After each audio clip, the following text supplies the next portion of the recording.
My daughter showed up at home covered in bruises. When I found out her husband was the culprit, we made a plan. She lured him to a meeting, but I was the one who showed up in her place. To teach him a lesson he would never forget. I'm glad to have you here. Follow my story until the end and comment the city you're watching from so I can see how far my story has reached. I'm James, and at 61 years old, I thought I had seen everything life could throw at me. 25 years in the military, 2 tours overseas, raising a daughter as a single father after my wife passed when Haley was just 12. I believed I could handle anything, but nothing, absolutely nothing, prepared me for what I discovered about my daughter's marriage. It started with small things that didn't sit right with me. Haley had always been the type to call me 3 times a week, sometimes more.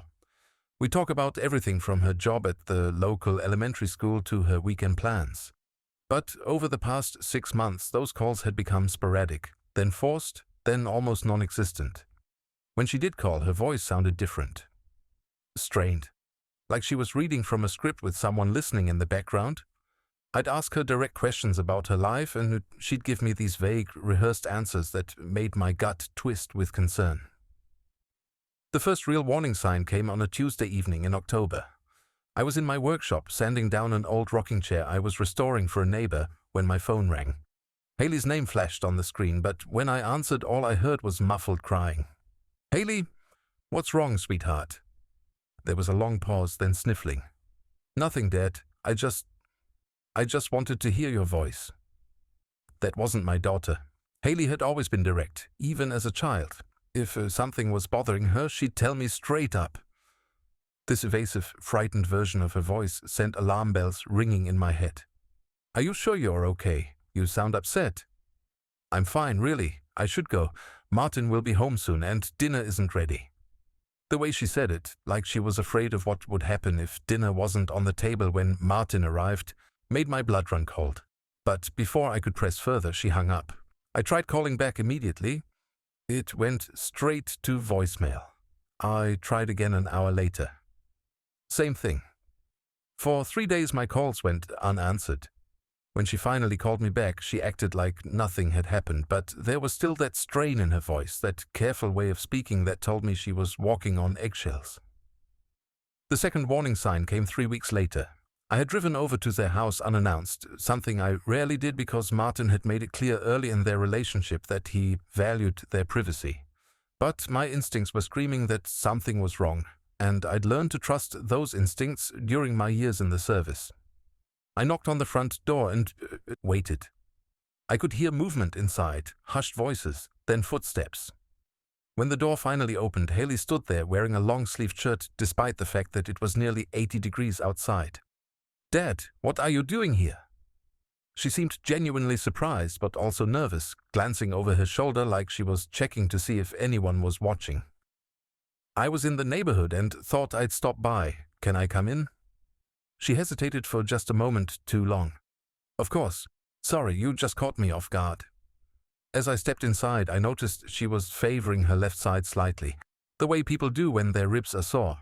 When I hugged her, she winced, just barely, but I caught it. Years of treating wounded soldiers had taught me to notice these things. "Everything all right, honey?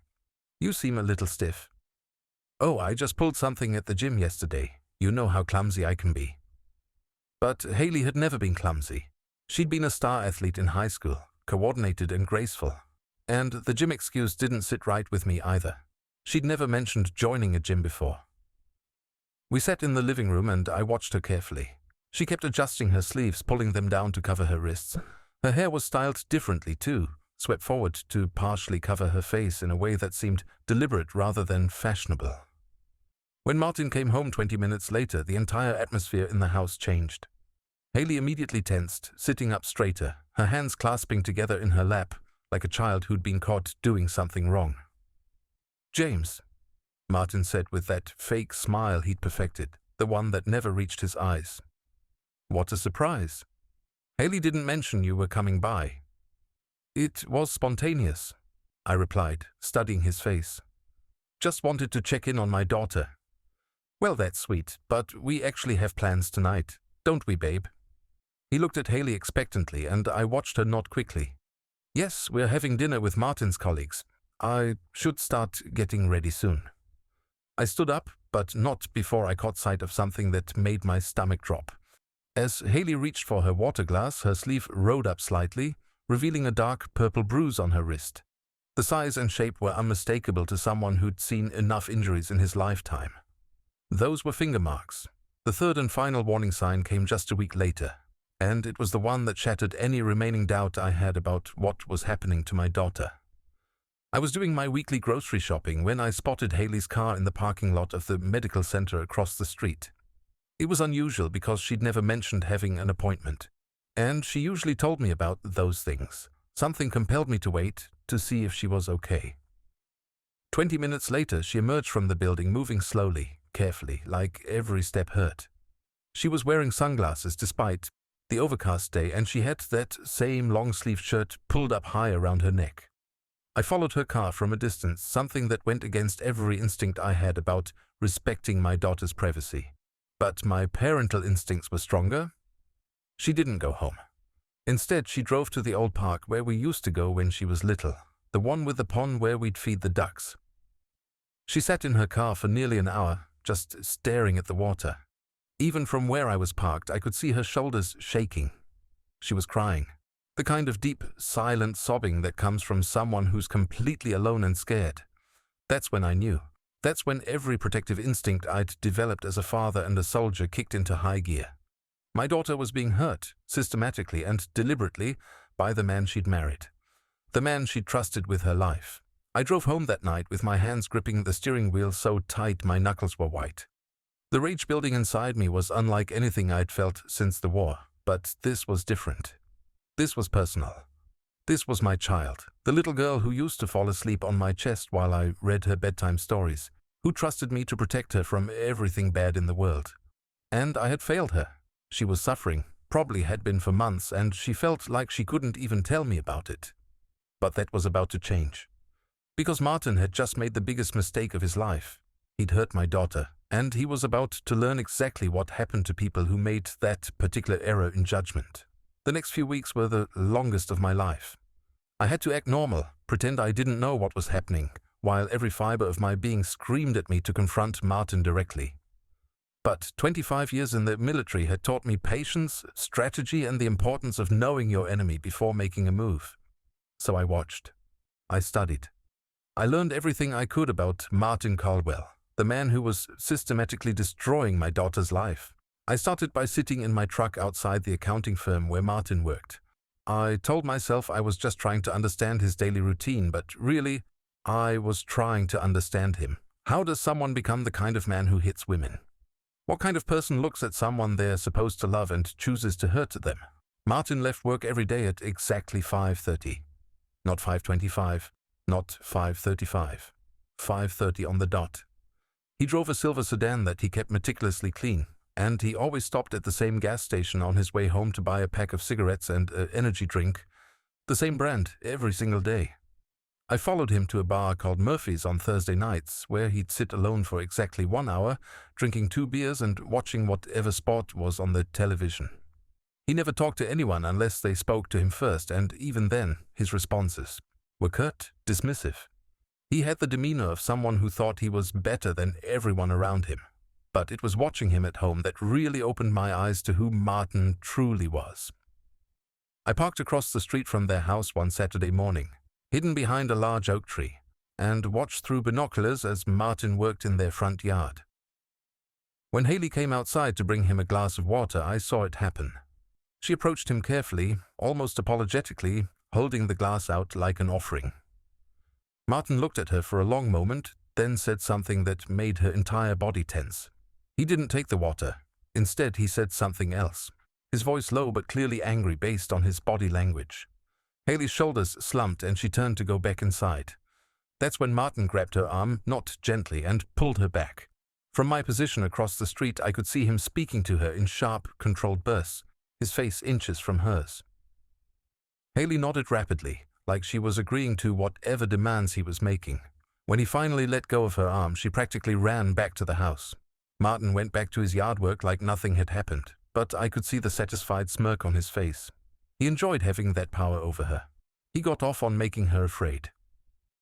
The most disturbing observation came 3 days later when I saw them together at the grocery store. I was 2 aisles over, pretending to study pasta sauce labels, when I heard Martin's voice cutting through the ambient noise of the store. "I told you to get the wheat bread, not white. Do you ever listen to anything I say?" "I'm sorry, I thought you said white bread. Let me go change it." "Don't bother. We'll just add it to the list of things you screwed up this week." I peered around the corner and watched as Haley's face crumpled slightly before she forced it back into a neutral expression. Martin continued talking to her in that same condescending tone, criticizing her choices, questioning her intelligence, making her defend herself over bread.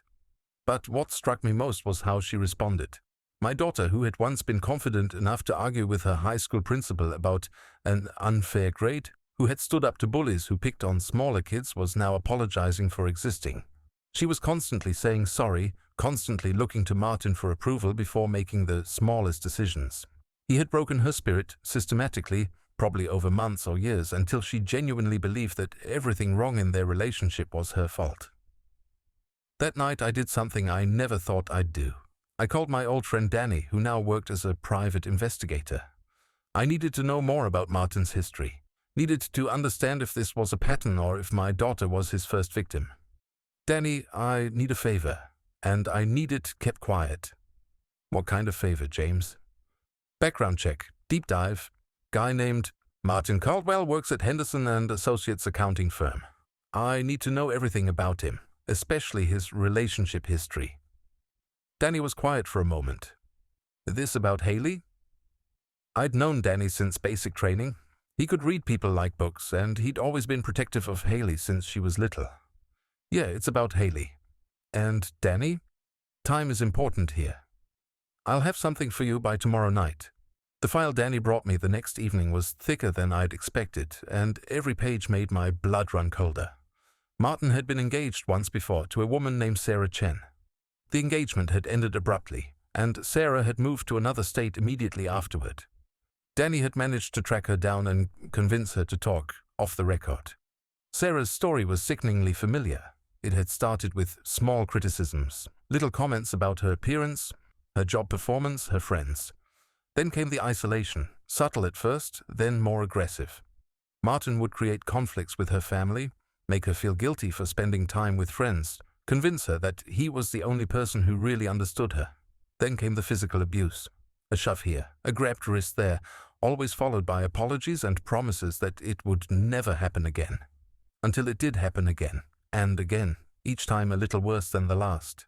Sarah had finally escaped when Martin threw her down a flight of stairs during an argument about her wanting to visit her sick mother. She'd spent 4 days in the hospital with a concussion and 2 broken ribs. When she was released, she packed everything she could fit in her car and drove straight to her brother's house in Oregon. She'd been there ever since, too afraid to come back to Texas. The pattern was identical to what I was seeing with Haley. Martin was methodical, calculated. This wasn't about anger management or stress from work. This was about control, about finding women who were kind and trusting and systematically breaking them down until they became shadows of themselves. But there was something else in the file that caught my attention.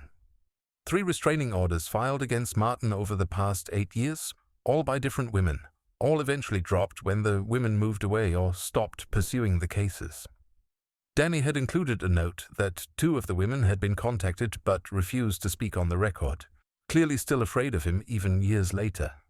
This man was a predator, plain and simple, and predators don't stop hunting unless they're stopped. I closed the file and sat in my living room staring at the photos of Haley that covered my mantelpiece. Pictures of her graduation, her first day as a teacher, her wedding day where she'd looked so happy and hopeful. Martin had stolen all of that from her, piece by piece, until she was afraid to even call her own father without checking with him first. The rage I felt wasn't the hot, impulsive anger that makes people do stupid things. This was cold, calculating fury, the kind that had kept me alive in combat situations where thinking clearly was the difference between coming home and not coming home. Martin thought he was smart, thought he'd found another victim he could control and terrorize without consequences. He'd chosen wrong this time. He'd hurt the one person in the world I would do anything to protect, and he was about to learn what happened when you made an enemy of someone who had spent decades learning how to eliminate threats. But I needed more than just knowledge. I needed an opportunity, a way to get Martin alone where there would be no witnesses, no interruptions, no chance for him to run or call for help.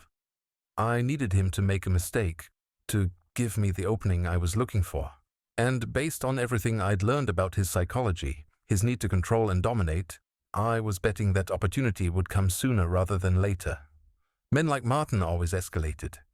They pushed boundaries until someone pushed back, and when that someone was me, he was going to discover that some people push back harder than he ever imagined possible. The call came on a Thursday evening while I was cleaning my rifle in the garage.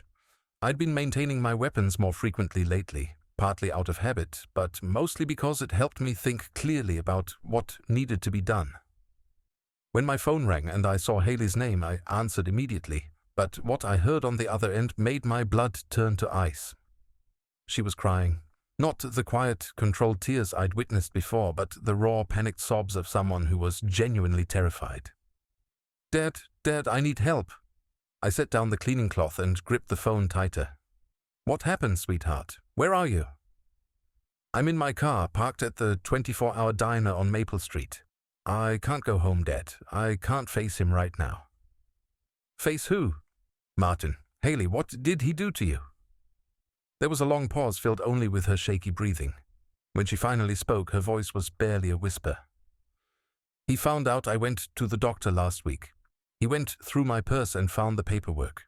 He's furious because I didn't tell him, because the doctor asked questions about my injuries. He thinks I told them about him."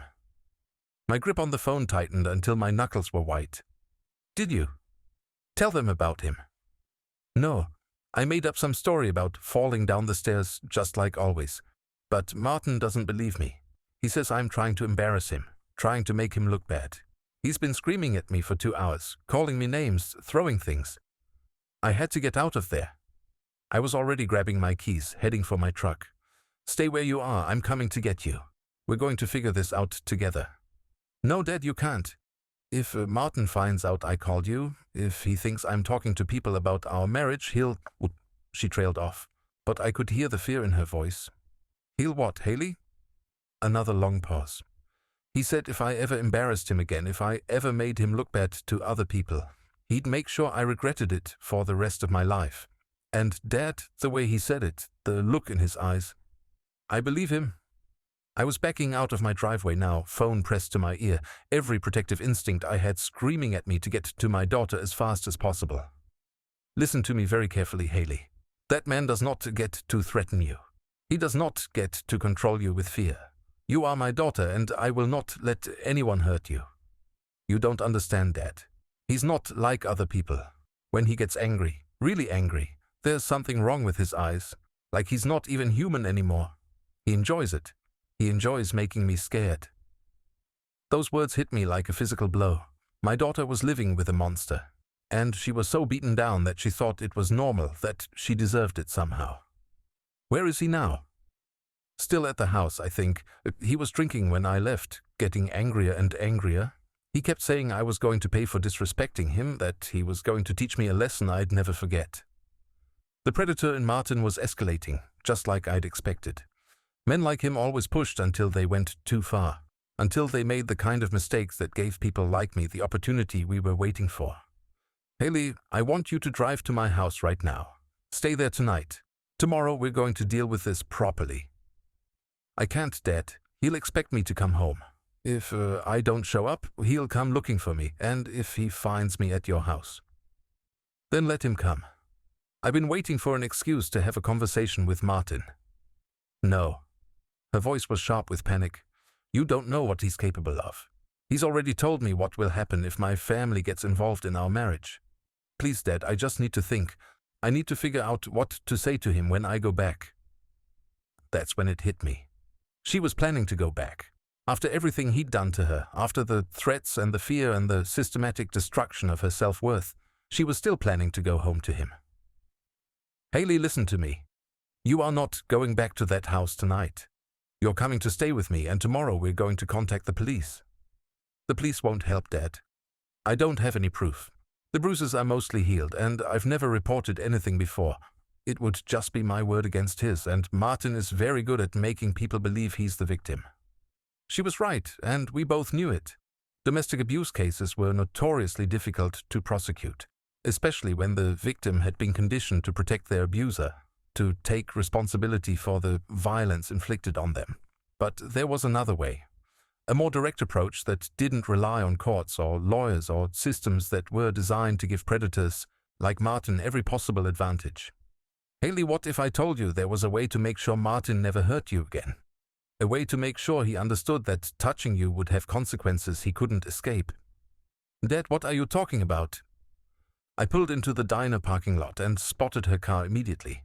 She was slumped over the steering wheel, phone pressed to her ear, looking smaller and more fragile than I'd seen her since she was a child. We'll talk about it inside. Come on, let's get you some coffee and figure this out together. 20 minutes later, we were sitting across from each other in a corner booth, 2 cups of coffee growing cold between us while I studied my daughter's face in the harsh fluorescent light.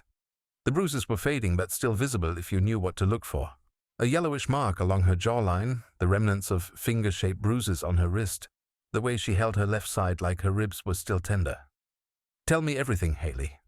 From the beginning. When did this start? She stared into her coffee cup for a long time before speaking. It was so gradual at first.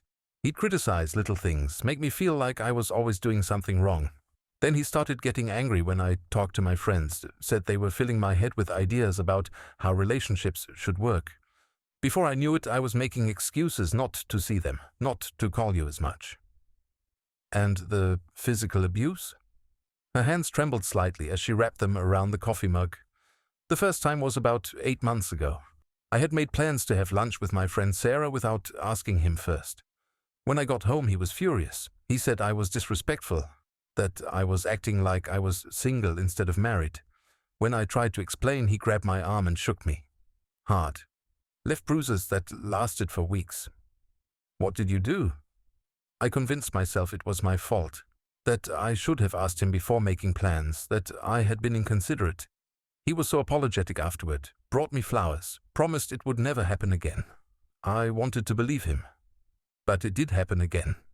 She nodded, tears starting to flow again. It got worse each time. A push here, a slap there, always followed by apologies and promises. But recently the apologies have stopped. Now he just acts like I deserved it, like I brought it on myself. I leaned forward, keeping my voice low and steady. Haley, what if I told you that Martin called you tonight?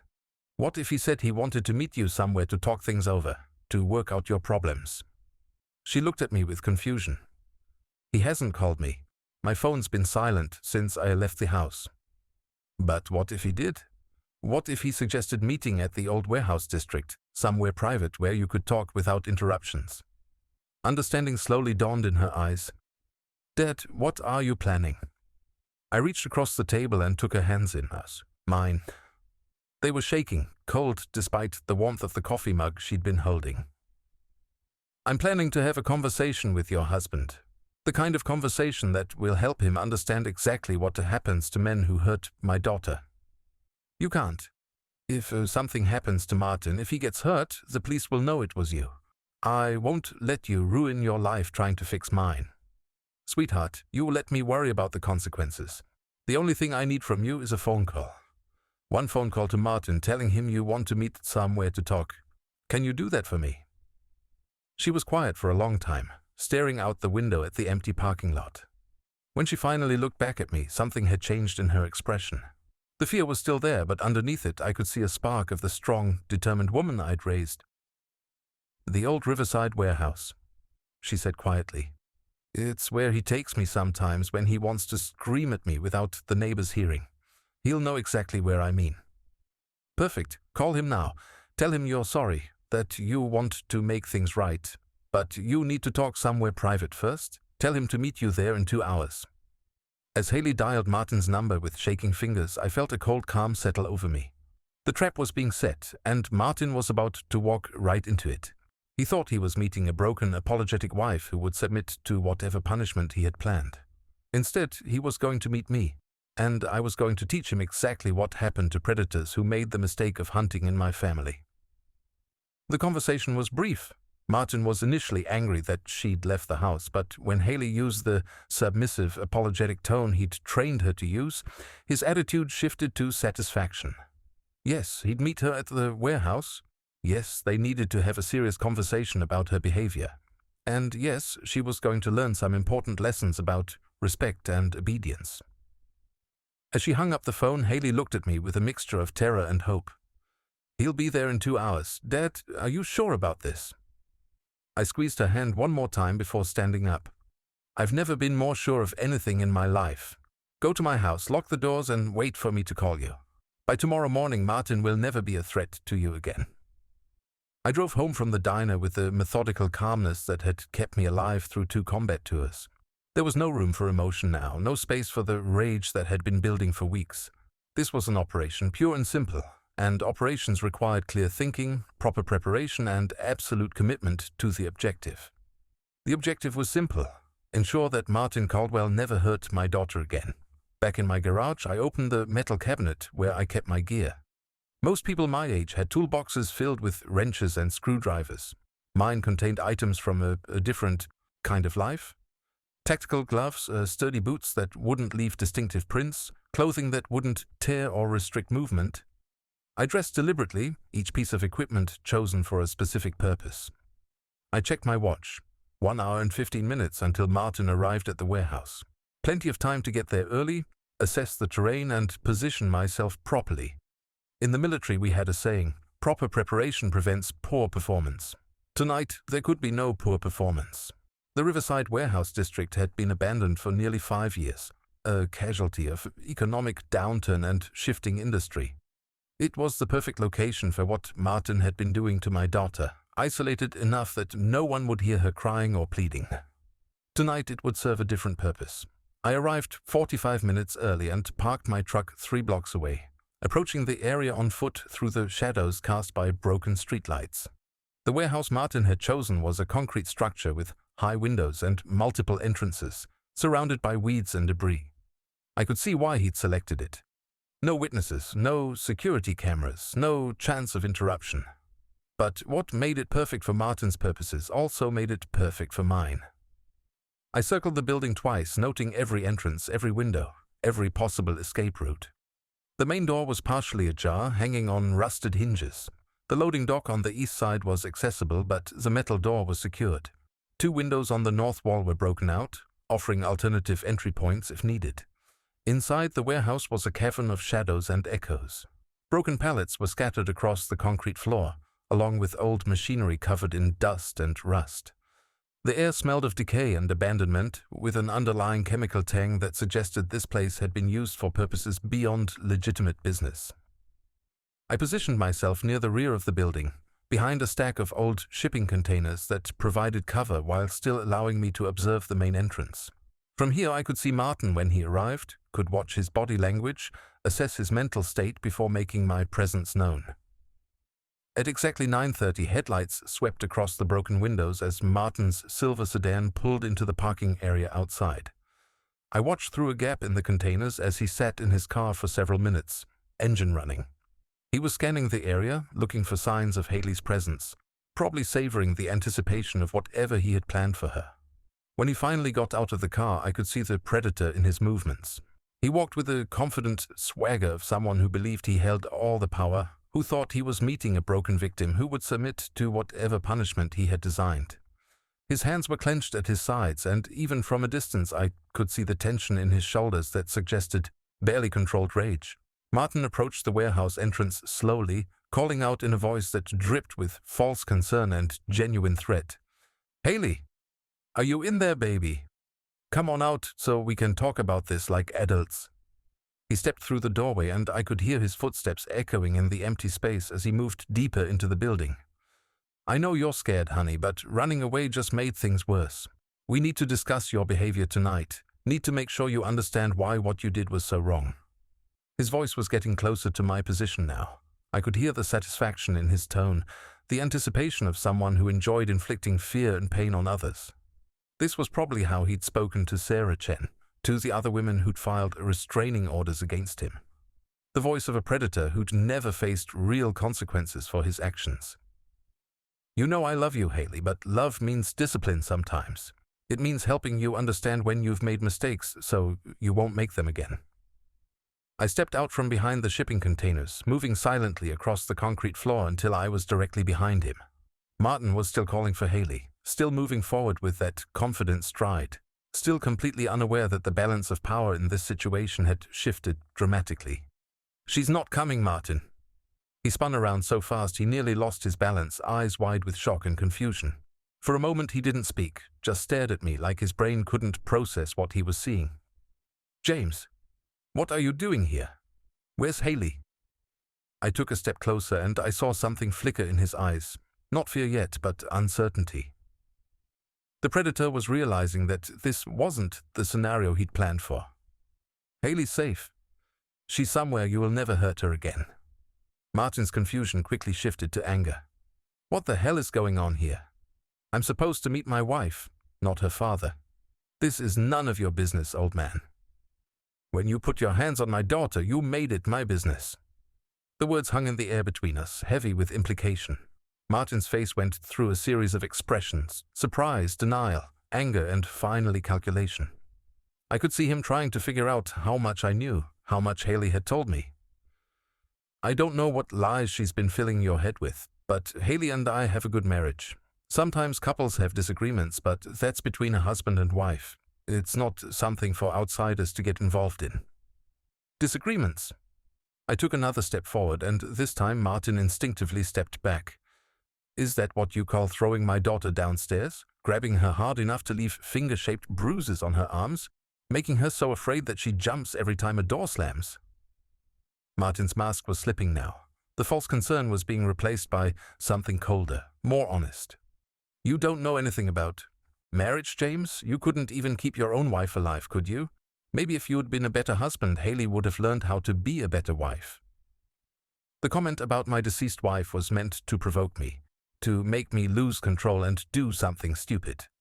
It was the kind of psychological manipulation that had probably worked on Haley, on the other women he'd victimized.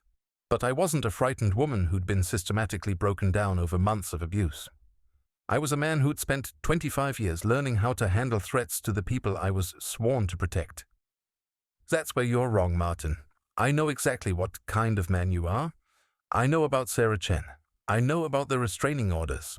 I know about the pattern of abuse that follows you wherever you go." His eyes narrowed, and I could see him reassessing the situation. The confident predator was being replaced by something more desperate, more dangerous. "You've been investigating me. You think you're some kind of detective now? I think I'm a father who's tired of watching his daughter suffer because of a coward who gets off on hurting women." Martin's hands clenched into fists at his sides. "Careful, old man. You're in no position to be making accusations. This is private property, and you're trespassing. I could call the police right now." I smiled, and I could see that my expression unsettled him more than my words had. "Go ahead. Call them. Tell them you're here to meet your wife so you can punish her for going to the doctor without your permission. Explain to them why you chose this particular location for your conversation." We stared at each other across the concrete floor, two men who understood exactly what was at stake. Martin was beginning to realize that he wasn't in control of the situation, that for the first time in his life he was facing someone who wasn't afraid of him. "What do you want, James?" "I want you to understand something very clearly. My daughter is done being your victim. She's done living in fear, done making excuses for your behavior, done believing that she deserves to be treated like a punching bag. And if I don't agree with your assessment..." I took one final step forward, close enough now that Martin had to crane his neck slightly to look up at me. Close enough that he could see the absolute certainty in my eyes. "Then you and I are going to have a different kind of conversation. The kind that helps you understand exactly what happens to predators who make the mistake of hunting in my family." Martin's breathing was getting faster now, shallow and quick. He was finally beginning to understand that he wasn't the apex predator in this situation. For the first time in his adult life, he was facing someone who was bigger, stronger, and more dangerous than he was. Someone who had absolutely nothing to lose. "You're threatening me? You think you can intimidate me like I'm some kind of victim? I'm not threatening you, Martin. I'm explaining reality to you. You have two choices tonight. You can walk away from my daughter's life permanently, disappear so completely that she never has to worry about seeing you again. Or you can try to continue being the man you've been and discover what happens when someone fights back. The warehouse fell silent except for the sound of our breathing and the distant hum of traffic on the highway. Martin was staring at me, trying to read my expression, trying to determine if I was bluffing. I wasn't bluffing. The silence stretched between us like a taut wire, each of us waiting for the other to make the first move.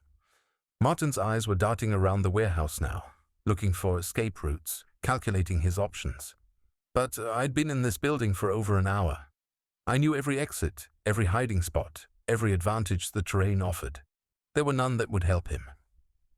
"You're making a mistake, old man," Martin said, his voice trying to project confidence but failing to hide the tremor underneath. "You think you're protecting Haley, but you're just making things worse for her. When this is over, when you're gone, she'll still be my wife, and she'll pay for whatever happens here tonight." That was the moment I knew there would be no reasoning with him, no peaceful resolution. Martin had just threatened to take out his humiliation on my daughter, had made it clear that even if I let him walk away tonight, Haley would suffer the consequences of my intervention. He'd sealed his own fate.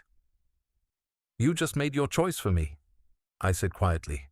Martin must have seen something change in my expression because he suddenly lunged to his right, trying to reach the broken window I'd noted during my reconnaissance. He was fast for an accountant, but I'd been moving through hostile territory before he was born. I caught him before he made it halfway to the window, grabbing the back of his shirt and spinning him around to face me. His eyes were wide with genuine fear now, the predator finally understanding what it felt like to be prey. "Please," he gasped, stumbling backward until his shoulders hit the concrete wall. "I never meant to hurt her. It just got out of hand sometimes. I can change. I can get help." "You had 8 months to get help, Martin.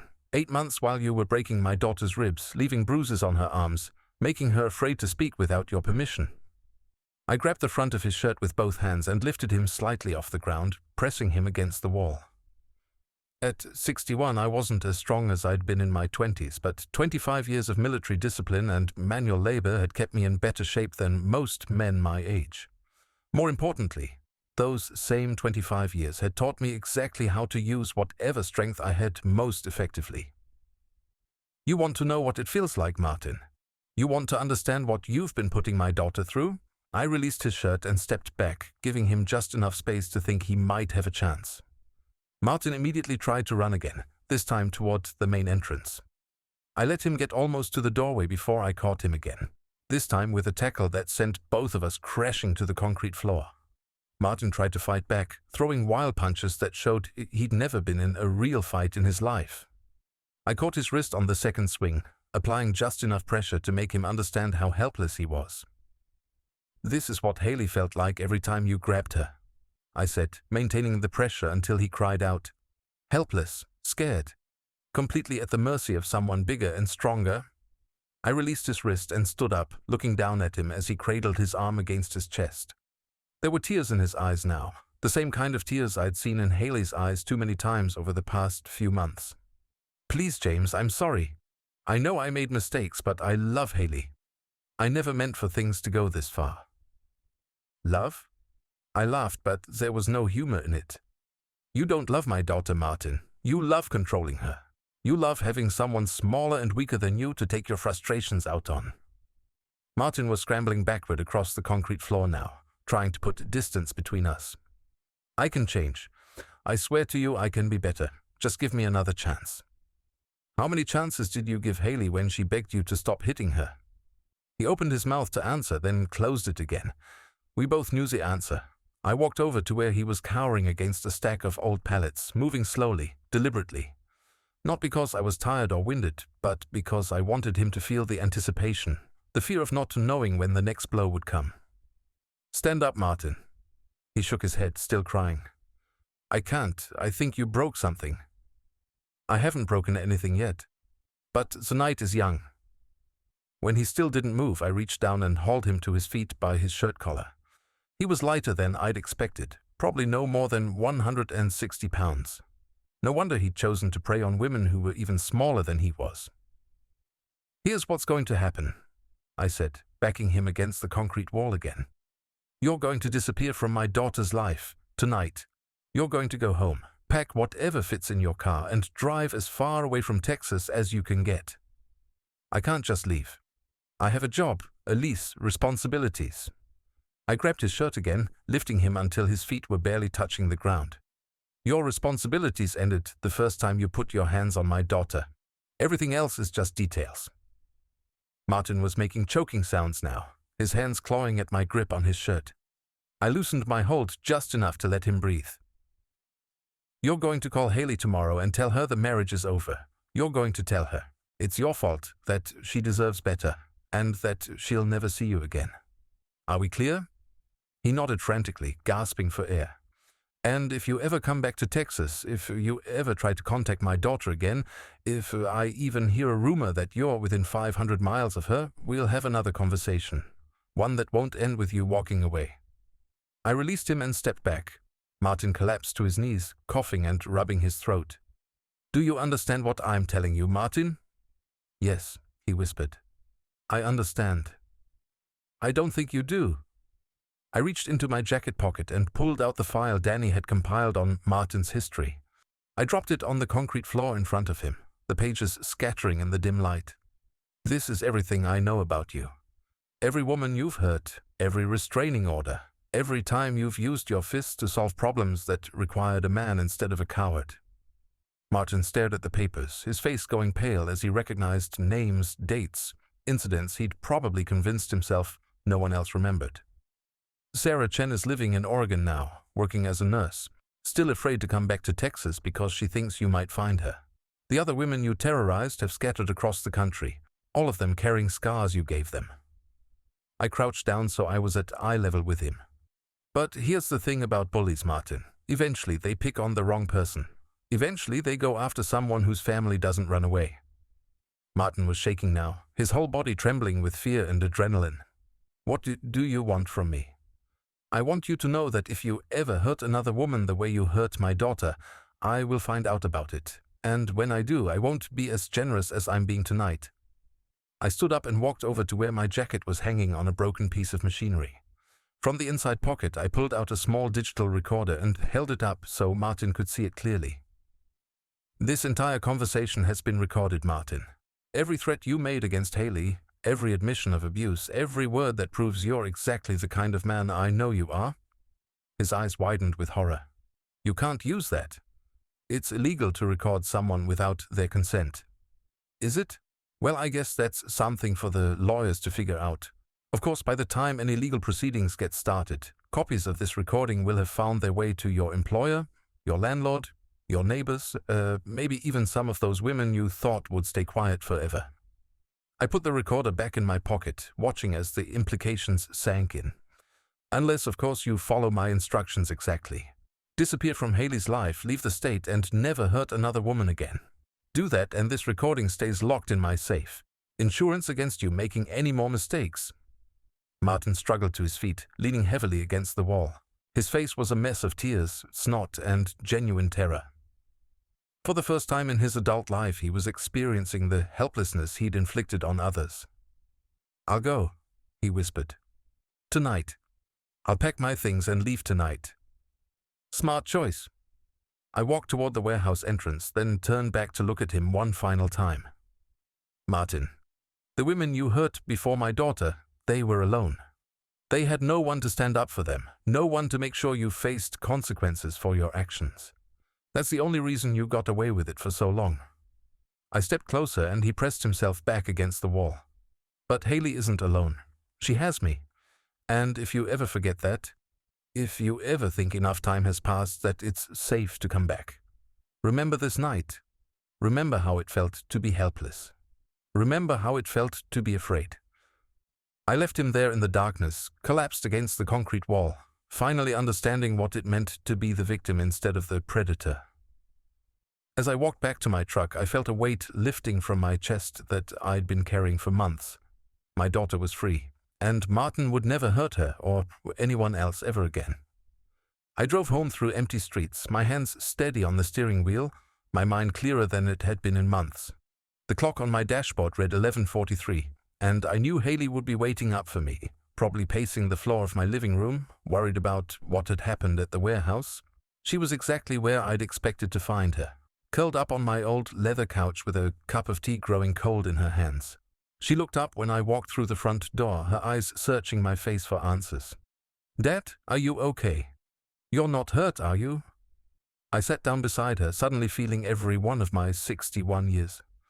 "I'm fine, sweetheart. Everything went exactly as planned." "What about Martin? Where is he?" "Martin is packing his belongings. By morning he'll be on his way out of Texas, and he won't be coming back." Haley stared at me for a long moment, her expression cycling through confusion, disbelief, and something that might have been hope. "What did you do to him?" I explained the situation to him in terms he could understand. He's decided that leaving town permanently is in his best interest. She was quiet for several minutes, processing what I'd told her. When she finally spoke, her voice was barely above a whisper. "Is it really over? Is he really going to leave me alone?" I reached over and took her hands in mine.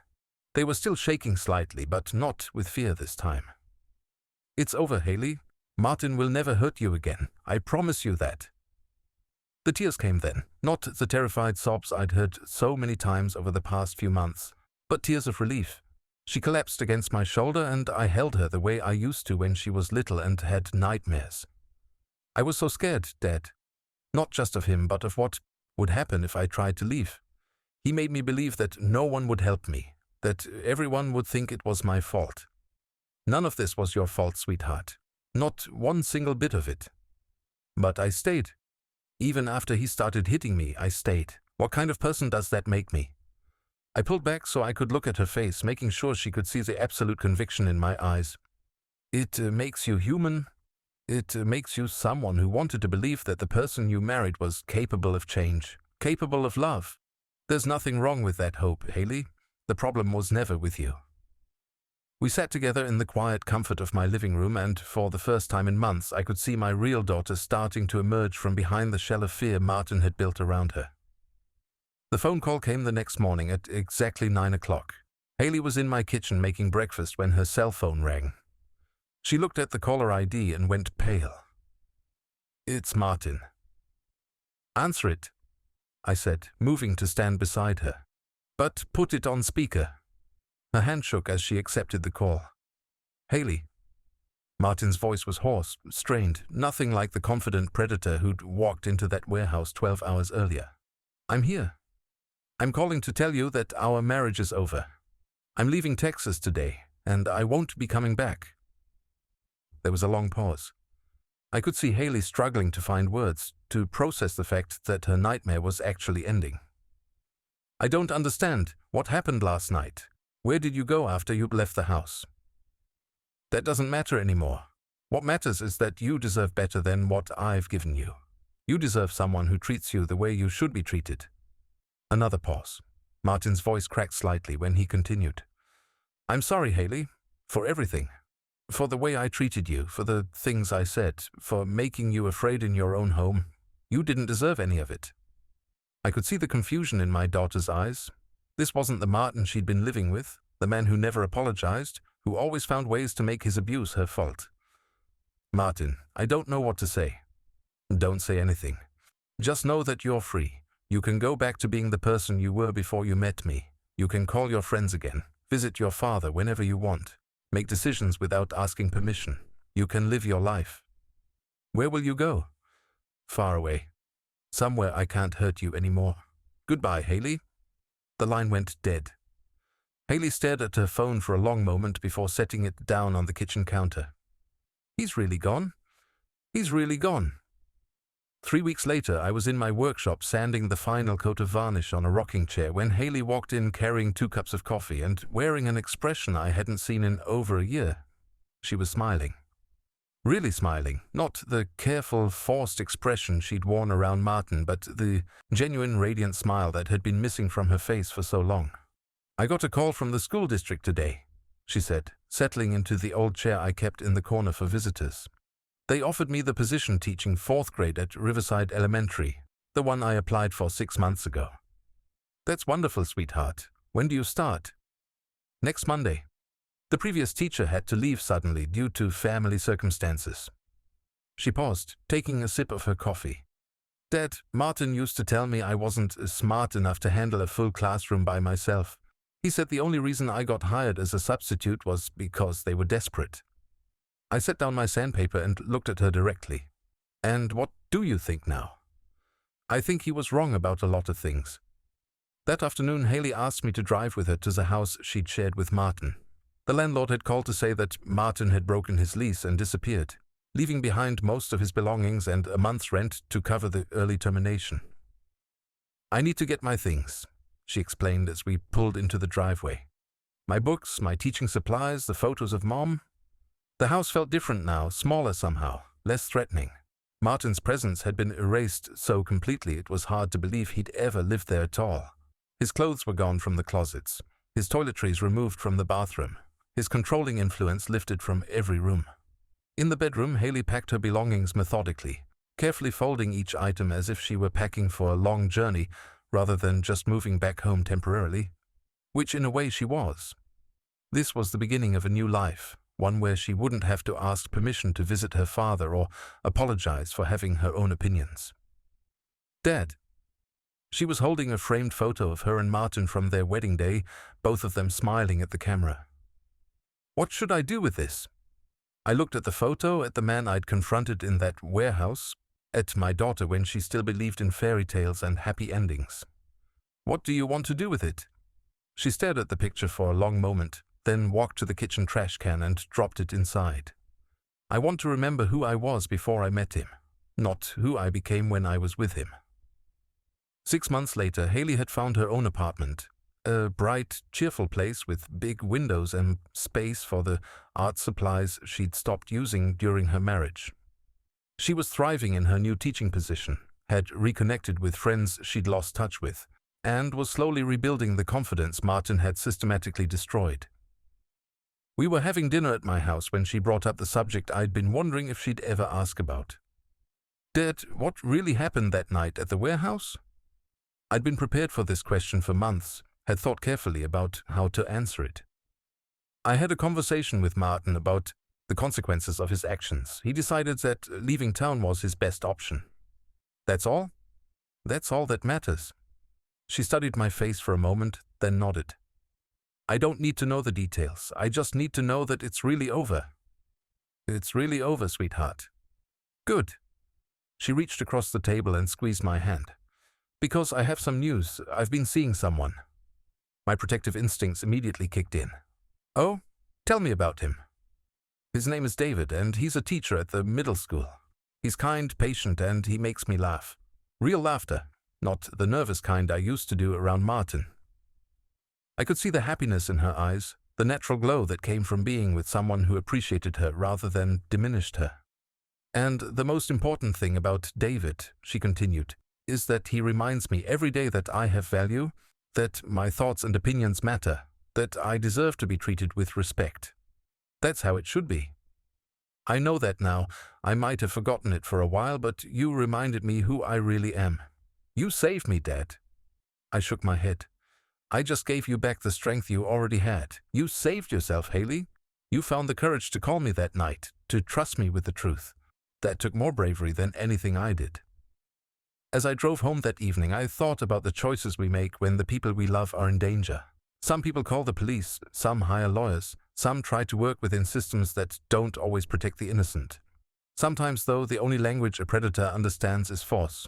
Sometimes the only way to stop a bully is to show him what it feels like to be afraid. I'd made my choice that night at the warehouse, and I'd do it again without hesitation. Because Martin was gone, Haley was safe, and justice had been served in the most direct way possible. My daughter was free, and that was worth everything.